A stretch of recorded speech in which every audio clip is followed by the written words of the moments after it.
देवउठनी एकादशी व्रत कथा।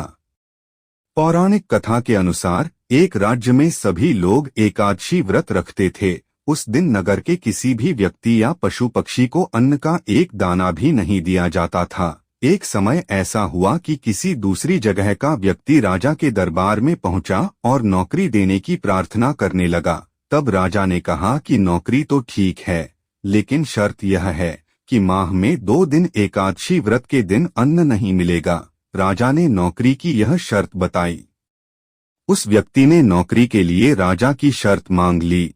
अगले माह एकादशी व्रत था। उस दिन उसे अन्न नहीं मिला। उसे फलाहार की सामग्री दी गई। वह राज दरबार में पहुंचा और राजा से कहने लगा कि फलाहार से उसका पेट नहीं भरेगा, उसे अन्न चाहिए। यदि अन्न नहीं खाएगा तो उसके प्राण निकल जाएंगे। वह राजा के सामने गिड़गिड़ाने लगा। राजा ने उस व्यक्ति को नौकरी की शर्त याद दिलाई, फिर भी वह राजा से अन्न की मांग करता रहा। उसकी स्थिति को देखकर राजा ने उसे अन्न देने का आदेश दे दिया। उसे आटा, चावल और दाल मिल गया। वह नदी के तट पर पहुंचा और सबसे पहले स्नान किया, फिर भोजन तैयार करने लगा। जब खाना बन गया तो उसने भगवान से प्रार्थना की कि भोजन तैयार है, आप भोजन ग्रहण करें।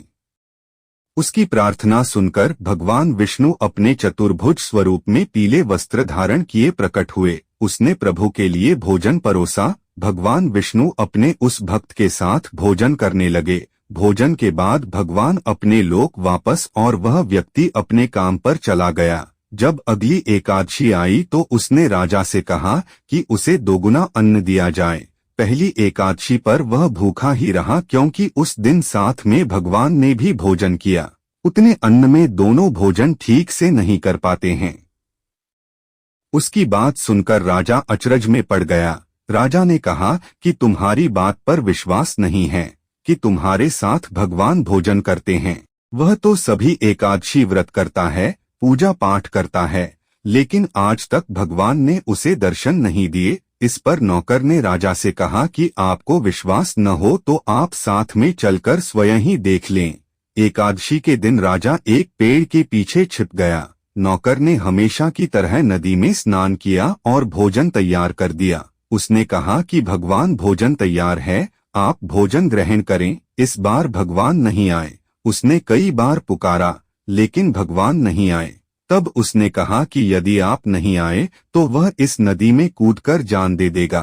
उसने फिर भगवान को पुकारा, लेकिन भगवान नहीं आए तो वह नदी में कूदने के लिए आगे बढ़ा। तभी भगवान प्रकट हो गए और उसे रोक लिया। वे उसके साथ बैठकर भोजन किए। उसके बाद उसे अपने विमान में बैठा लिया और अपने साथ अपने धाम लेकर चले गए। यह देखकर राजा को ज्ञान हुआ कि मन की शुद्धता के साथ ही व्रत और उपवास का फल मिलता है। उसके बाद से राजा भी पवित्र मन से व्रत और उपवास करने लगा। जीवन के अंत में उसे भी स्वर्ग की प्राप्ति हुई।